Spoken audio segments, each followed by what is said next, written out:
कि बाप खाता है तो बेटा देखता है, बेटा खाता है तो बाप देख रहा है। बेटा पुतो भरपेट खा रही है तो माँ देख रही है, माँ को कोई पूछने वाला नहीं है। एक सच्ची घटना बता रहा हूं। एक बूढ़ा बाबा परिवार में है, बूढ़ी मर गई है और बूढ़ा के सामने में बेटा पुतो बढ़िया बढ़िया सब्जी दाल भात बना करके खा रही है, लेकिन बूढ़ा को नहीं देती है। टाइम टाइम पर छुच्छे भात, छुच्छे रोटी, नमक थोड़ा सा कुछ दिया तो दिया। और बूढ़ा जब एक टक देखता था बढ़िया बढ़िया सब्जी को तो कहता था, उसकी पुतो कहती है, उल्लू जैसन किया देखे छिए कन्हौ घूमल न जाले छे। विचार कीजिए, ये कैसा जमाना आ गया है। आखिर हम कैसा बेटा पुतो हैं कि आज हम माता पिता को, सास ससुर को अनपेक्षित दृष्टि से देखते हैं। करना चाहिए सेवा और कुछ नहीं कर पाते हैं। विचार कीजिए, भगवान राम माता पिता का सेवा किए, श्रवण कुमार माता पिता का सेवा किए, कृष्ण भगवान माता पिता का सेवा किए, महात्मा गांधी माता पिता का सेवा किए। सेवा जो अपने जीवन में धारण कर लेता है वही आदमी यह संसार में महान बनता है। वही आदमी यह संसार में सच्चा सुख, सच्चा शांति को प्राप्ति कर लेता है। माता पिता को दुख देने वाला कभी संसार में सच्चा सुख को, सच्चा शांति का सांस नहीं ले सकता है। विचार कीजिए, एक बार मेरा कार्यक्रम नेपाल में था। एक लड़का अपना दो बच्चा को, दो बेटा था उनको, दोनों को गोदी लेते हुए मेरे सामने आए और वो दोनों बच्चा को बहुत दुलार करते थे। मेरे सामने में 10 मिनट के अंदर में बच्चा जो जो चीज दुकान से मांगा वो चीजें खरीद करके उसके पिता माता देते गए। इतना दुलार करते थे दोनों बेटा को। देखिए, तब हम पूछते हैं कि आप ही दोनों के लिए कितना करते हैं, बोलिए। का बाबा सो तो करते हैं। तब हम पूछते हैं कि तुम्हारा माँ बाप कहाँ है? का बाबा वो तो छोटका भैया के पास में है, मेरे पास कहाँ रहता है। देखिए, ये संसार के लोगों में इतनी गलतियां हैं, इतनी कमजोरी है। माँ बाप छोटका बेटा के लिए सपुर्द कर दिया है। बोलिए, क्या छोटका का ही अधिकार केवल बनता है कि माता पिता का हम सेवा करेंगे? बोलिए, हमारे कहने का भाव है कि एक पिता को 4 पुत्र है तो चारों मिलकर के सेवा करे, तब ना उद्धार होगा, तब ना आपके बेटा भी आपको काम देगा कि नहीं नहीं हमारे माता पिता भी हमारे दादा दादी का सेवा किए हैं, हम तो आंख से देखे हैं। आप सेवा कीजिएगा तो सेवा मिलेगा, आप सेवा कीजिएगा तो आपको मेवा मिलेगा, नेवा मिलेगा। यह प्रकृति का नियम है। यदि आप नहीं करेंगे तो आपको नहीं मिलेगा। विचार कीजिए, एक एक बेटा तो ऐसा है कि अपने पिता को ठुठवा दिखाता है, ठुठवा मारने के लिए दौड़ता है, मुंह दुखता है, अपने पिता को मार भी बैठता है। अरे अभागे, तुम अपने पिता को, माता को मारते हो, दुख देते हो, आंसू चुबाते हो, और याद रखना यदि उनका श्राप निकलेगा तो यह श्राप को दुनिया की कोई भगवान, दुनिया की कोई देवी देवता नहीं काट सकेगा। इसलिए माता पिता के हृदय को कभी नहीं रोना चाहिए, कभी भी दुख नहीं देना चाहिए। संतों ने कहा, माँ बाप से बढ़कर जग में दूजा नहीं खजाना, जिसने तुझे जन्म दिया रे दिल उसका नहीं दुखाना। अरे मानव, जिसने तुम्हें जन्म दिया उसके दिल को कभी नहीं दुखाना। वही दिल में तो सभी खुदा का निवास है, भगवान का निवास है। यदि ऐसे माता पिता को तुमने शाम सुबह साहेब बंदगी किया, आरती दिखाया, ऐसे माता पिता को यदि तुमने पैर धोया, चरण पखारा, उनको अगरबत्ती दिखाया, तो समझो तुम इस माता पिता का सच्चा सुपुत्र हो और तुमको उद्धार होगा। आज श्रवण कुमार का नाम क्यों लिया जाता है? श्रवण कुमार को कलेजा में बाण लगा हुआ था, लेकिन चिंता, सेवा, ध्यान, सुरता माता पिता का सेवा पर ही था, माता पिता का सेवा पर ही था। इसलिए हर पुत्र को श्रवण कुमार जैसा बनना चाहिए, हर पुत्र को श्री राम भगवान जैसा बनना चाहिए कि हम माता पिता के अरमान पूरा करेंगे। यदि हमारे माता पिता कभी रसगुल्ला नहीं खाया है, कभी सुंदर घर में नहीं रहा है, कभी मकान बिल्डिंग को मुंह नहीं देखा, कभी बढ़िया बढ़िया भोजन नहीं किया है, तो हमारा धर्म बनता है कि हम माते पिता का आधा जो अरमान है उसको हम पूरा करें। वह पुत्र को सुपुत्र कहा जाता है जो माता पिता के अरमान को पूरा करता है। देवी देवता कहीं बाहर नहीं है, भगवान भगवती कहीं बाहर नहीं है। अरे यही माता पिता देवी देवता है, यही माता पिता भगवान भगवती है। आकाश में कोई परमात्मा गॉड खुदा घर बना करके नहीं बैठा हुआ है। विचार करें, पहले आप जगिए, पहले आप जगिए, जब जगिएगा तब आपके अंदर में आत्मज्ञान होगा। जब आत्मज्ञान होगा तब विचार कीजिएगा, तब आपको समझ में आएगा कि माता पिता दुनिया में सबसे महंगा दौलत है। यदि इनकी सेवा मिल जाए तो समझिए कि भगवान देवी देवता का सेवा मिल गया। विचार कीजिए, भगवान राम समझाते हैं, प्रातः काल उठ के रघुनाथा, माता पिता गुरु ना वही माथा। रामायण मानने वालों, रामायण पढ़ने वालों, सुग्गा के तरह रामायण रटते जा रहे हैं, बकते जा रहे हैं। रामायण को व्यवहार में भी तो लाइएगा कि जब भगवान राम कहते हैं कि शाम सुबह माता पिता को नमन करो, प्रणाम करो, उनसे आशीर्वाद लो, उनके चरणों का सेवा करो, लेकिन ये कलयुग में क्या हो रहा है?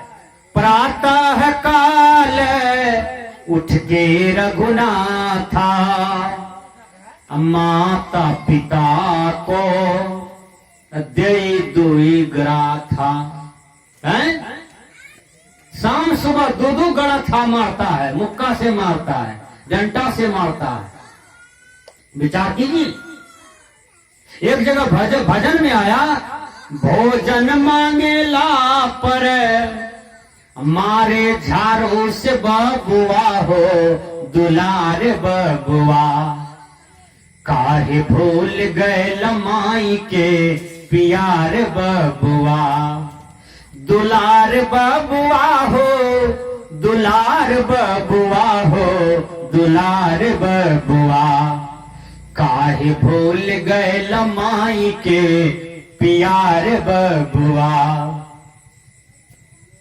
वह मां कितना प्यारी है, प्यारा जैसा पुत्र को जन्म दिया और उस पुत्र को बचपना में तेल लगा लगा कर बहुत बढ़िया से काया को पोसा, और उस काया के प्रति क्या अरमान है, क्या अरमान था कि यह पुत्र बढ़ेगा तो हमको सेवा मिलेगा, सारे अरमान हम पूरा करेंगे। अब कहीं उस पुत्र को सर्विस हो गया तो दौलत की नशा माता पिता पर भी झाड़ता है। देखिए, भाई पर भी झाड़ता है। जो भाई अमीर है वो गरीब भाई को पूछता नहीं है, टोकता नहीं है, महत्व नहीं देता है। बेटी का ब्याह करता है, निमंत्रण तक नहीं देता है। बेटा का ब्याह करता है तो उसमें पूछता भी नहीं है, क्योंकि वो गरीब है, पराया आदमी को काट देगा, पराया आदमी को भर पेट खिलाएगा और भाई को बैरी समझेगा, भाई को पराया समझेगा। विचार कीजिए, जो सहोदरा है उनको टेंशन देगा, उनको दुख देगा, उनको तुच्छ समझेगा। अरे सिया राम जी कह गए सिया से ऐसा कलयुग आएगा, हंस चुनेगा मोती कौआ मोती खाएगा, हंस चुनेगा दाना कौआ मोती खाएगा। कैसा संसार आ गया। सिया राम जी कह गए सिया से ऐसा कलयुग आएगा, बाप न बेटा न चिन्हे बाप को, फिर बात में आंख दिखाएगा। देख रहे हैं कलयुग के लड़का को, सही बात बोलिए बेटा को तो आप ही को आंख दिखाएगा। अपनी जवान बेटी को सही बात कहिए तो माता पिता को ही आंख दिखाती है। याद कर लीजिए, बढ़िया बेटी बेटा उसी को माना जाता है जो माता पिता के आदेश का पालन करता है। जवान बेटी है वो पढ़ने जाती है तो माँ कहती है बेटी तुम सीधा साइकिल से पढ़ने जाओ और पढ़ करके चले आओ, किसी भी लड़की का नंबर ना लो, ना मोबाइल नंबर लो, किसी भी लड़के से फिजूल बात नहीं करना, सीधा घर आओ पढ़ करके। नहीं, अपने जीवन में कभी कलंक मत लगने देना। बेटी, कलंक काजल से भी काला होता है, और जिस परिवार में जिस नारी बेटी के जीवन में कलंक लग जाता है उसके परिवार का मटुक छीना जाता है, उसके परिवार का नाक कट जाता है, उसके परिवार का प्रतिष्ठा कट जाता है। एक सुंदर माता पिता वह सुंदर शिक्षा देता है। जो सुंदर माता पिता है वही न सुंदर शिक्षा देंगे, जो सुंदर है ही नहीं वो कैसा उपदेश करेंगे, कुछ भी नहीं। आजकल के कलयुगी लड़का को देखो, 100 की स्पीड में मोटरसाइकिल चलाता है और अपने भी जवान में मर जाता है, उसका लाश तो पोस्टमार्टम के लायक भी नहीं रहता है। अब आगा मूर्ख आदमी 100 की स्पीड में कहीं मोटरसाइकिल चलाया जाता है, बोलो 80 की स्पीड में कहीं मोटरसाइकिल चलाया जाता है। एक रत्ती भी चूक होगा तुम्हारा मौत तुम्हारे पास हमेशा बैठा हुआ है। इसलिए संत महात्मा कहते हैं, अच्छा माता पिता कहते हैं बेटा ध्यान से जाना, सही से जाना, निगाह गलत नहीं करना, अपने इंद्रियां को गलत नहीं करना, ध्यान पूर्वक राह में चलना, ध्यान पूर्वक मार्ग में चलना, बेटा तुम अपने लक्ष्य पर पहुंच जाओगे। याद कर लीजिए, आज मोटरसाइकिल वाला जितना एक्सीडेंट में मरता है उतना कोई नहीं मरता है। क्यों? पढ़ा न लिखा है, शादी करने गया तो मोटरसाइकिल मांगता है और मोटरसाइकिल लिया तो 120 की स्पीड में ससुराल जाता है, कैसे पहुंचेगा? रास्ते में मर जाता है। विचार कीजिए, जो समझदार आदमी है वो 30, 35, 40 की स्पीड में चलता है और वह आगे पीछे सावधानी से चलता है, पूरब पश्चिम सावधानी से चलता है, दक्षिण उत्तर सावधानी देख करके चलता है। जो सावधानी से चलता है उसके जीवन में जल्दी कोई किसी भी प्रकार की घटना नहीं आ सकता है। संतों ने कहा, बंदी छोर कबीर ने कहा, फहम आगे फहम पाछे, फहम दाहिने डेरी, फहम पर जो फहम करे वह फहम है मेरी। गुरुवर कबीर कहते हैं, आगे सावधानी पीछे सावधानी, अगल बगल सावधानी, जो सावधानी पर सावधानी रखे उनसे जल्दी कोई घटना नहीं घट सकता है। कोई लड़का किसी की बेटी को लेके भाग जाता है, कोई लड़की किसी के बेटा को लेके भाग जाता है, बहुत सा पत्नी अपना पति को छोड़ करके दूसरे के पति को लेकर के भाग जाती है। ये क्यों है? हम ध्यान में नहीं है, हम इंसानियत में नहीं है, हमने कुकर्म में मजा खोजा। यदि कुकर्म में मैंने मजा को देखा तो फिर सजा किसको भोगना पड़ेगा? सजा तो उन्हीं को भोगना पड़ेगा। मैं सच्ची घटना कर देता हूं कि यह देह सुख में अपने कर्म को कभी नहीं भूलना। यह देह सुख में, संसारिक सुख में मनुष्य पागल हो जाता है। एक लड़की एक लड़का से प्रेम करता है। जब वह प्रेम किया तो दोनों कलकत्ता भाग गया। दोनों का गार्जियन कलकत्ता पहुंचता है। लड़की पक्ष अमीर है और लड़का पक्ष गरीब है। लड़की को बहला फुसला करके उसके विचार को, वाणी को परिवर्तन कर लिया। वो कोर्ट में केस हो गया और लड़की गवाह दे दिया कि ये लड़का हमको बहला फुसला के लाया था, इन्होंने मुझे किडनैप करके लाया। फिर उस लड़का को जेल हो जाता है। विचार कीजिए, तेरिया चरित्र देवो न जानी कब बदल जाए। गलत नारी कब बदल जाए, गलत बहन बेटी कब बदल जाए, कहा नहीं जा सकता है। तेरिया चरित्र देवो न जानी। वो लड़का को सजा हो गया।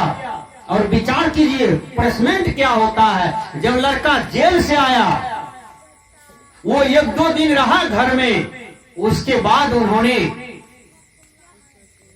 3 नट खरीदा, 4 गोली खरीदा और वो लड़का, तब तक में उस लड़की का शादी दूसरा जगह माँ बाप करा दिया। वो लड़का गया ससुराल तरफ चला गया उसका। वो लड़की बाजार से आ रही थी और वो लड़का टेबाक में रहता था कि कब मुझको मिलेगा जिसको हम जान मार देंगे। दोनों पति पत्नी मोटरसाइकिल से आ रहे थे। लड़का रूप बदल करके रोड पर खड़ा है और लड़का सामान निकाला। पहले उसके पति को मार दिया, उसके बाद वह लड़की को मार दिया। एक बच्चा का जन्म हुआ था, उसको भी मार दिया। यही है पनिशमेंट समाज का। विचार कीजिएगा। इसलिए धोखा कभी नहीं देना चाहिए, किसी को भी नहीं। और हृदय किसी को नहीं तोड़ना चाहिए, दिल किसी को नहीं तोड़ना चाहिए। ये मानव समाज का पनिशमेंट गलत हो जाता है। विचार कीजिए, प्यार दुनिया में सबसे बढ़िया चीज है, प्रेम दुनिया में सबसे बढ़िया चीज है। लेकिन प्रेम प्यार क्या है, पहले इसको समझिए। प्यार करना चाहिए अपनी बहन से, प्यार करना चाहिए अपनी माँ से, प्यार करना चाहिए अपने पिता से, प्यार करना चाहिए गुरुदेव से जिसने ज्ञान दिया। लेकिन प्यार उसको नहीं कहा जाता है जो संसारिक सुख में अंधा है, देश सुख में अंधा है। उसका परिणाम विश्व हो जाता है। इसलिए प्यार तो मां मीरा भी किया अपने गुरु से, प्यार तो सबरी भी किया श्री राम से, प्यार तो गुरुवर कबीर ने रामानंद स्वामी से किया, प्यार तो बाबा मिही ने बाबा देवी साहब से भी किया। हमारे कहने का भाव है कि प्यार को आज हम हार चांद की भोग में ले लेते हैं, ये हार हड्डी पर ले लेते हैं। इसलिए मानव समाज का फल जो है, पनिशमेंट जो है वो गलत है। हमारे कहने का भाव है कि एक एक युवक को, एक एक युवतियों को जगना चाहिए समाज में, तभी हमारे समाज का, परिवार का, देश का उत्थान होगा। नहीं तो नहीं हो सकता है। सबके जीवन में शिक्षा हो, सब मैट्रिक, इंटर, बीए, ग्रेजुएट, सब एमए, सब पीएचडी, कोई मास्टर रहे, कोई डॉक्टर रहे, कोई बिजनेसमैन रहे, कोई किसान रहे, कोई वक्ता रहे, कोई राष्ट्रपति रहे, कोई प्रधानमंत्री हो जाए, कोई मुख्यमंत्री हो जाए, कोई मुखिया सरपंच हो जाए, बढ़िया बढ़िया मार्गदर्शन की बात करे। इससे समाज का विकास होता है, इससे समाज राष्ट्र का उत्थान होता है। इसलिए स्वामी विवेकानंद जैसे महापुरुष कहते हैं, उठो जागो, अपने लक्ष्य की ओर बढ़ो। हे मानव, तुम अनादि काल से सोए हो, तुम उठते नहीं हो, जगते नहीं हो और अपने लक्ष्य की ओर बढ़ते नहीं हो। अपने लक्ष्य की ओर बढ़ो। वो लक्ष्य क्या है? सच्चा सुख, सच्ची शांति। वो कहाँ मिलेगा? वो काशी, मथुरा, वृंदावन में नहीं मिलेगा, वो तुम्हारे अंदर में है जो प्राप्त है। आत्मा में लौटो, आत्मा को समझो। ये आत्मा को समझ जाओगे, आत्मा में लौट जाओगे, फिर संसार के जो धन है, संसार के जो सुख है, वो तुम्हें मालूम पड़ेगा। मैं बता देता हूं,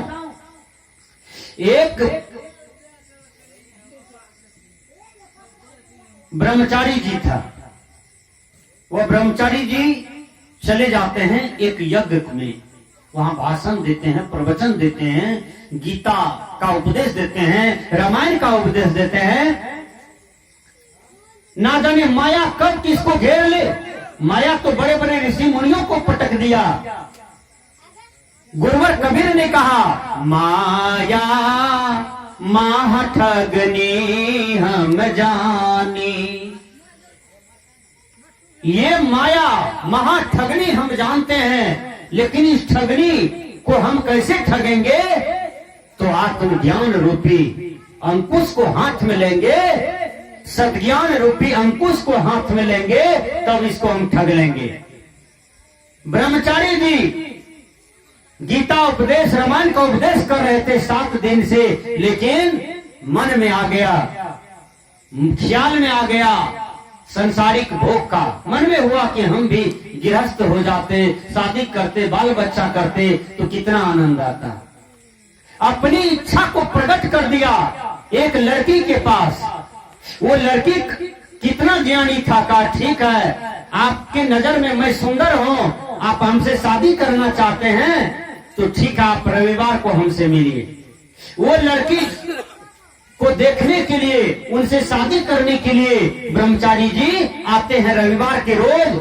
वो लड़की किया लेटरिंग करके अब पूरा माथा मुंह कपड़ा लत्ता देह में लगा लिया था। वो कहता है, मर ये क्या है तुम्हारे देह में पैखाना? का ये मेरा ही फैक्ट्री से पैखाना निकला है। जिस शरीर को आप सुंदर कहते हैं ना, इस शरीर में देखिए कितना बड़ा कचरा का फैक्ट्री है। ब्रह्मचारी जी भागता है, महाकान है जो भागा, का भागते काहे हैं? यही कचरा देख कर आप आसक्त हुए हैं।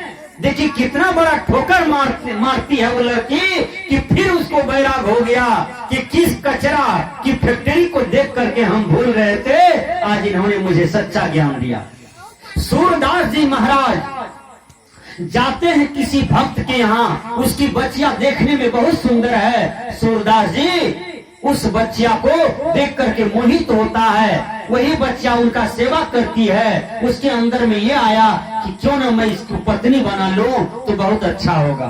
फिर सोचता है सूरदास जी कि जिन्होंने चरण पखारी है, जिन्होंने प्रणाम किया है, जिन्होंने पापा की गिनती में मुझे लिया, गुरु की गिनती में लिया, उसके साथ शादी कैसे करेंगे? फिर देखिए मन में विचार करते करते शाम के क्रम में वही लड़की से टकवा मंगाता है। टकवा, लोहा का टकवा, तार का टकवा लाओ तो टकवा लाया, और उधर एक बांस अलग हो करके सूरदास जी दोनों आंख को फोड़ लिया, अंधा हो गया। आंख को फोड़ लिया, का यही आंख से देखते हैं दुनिया को,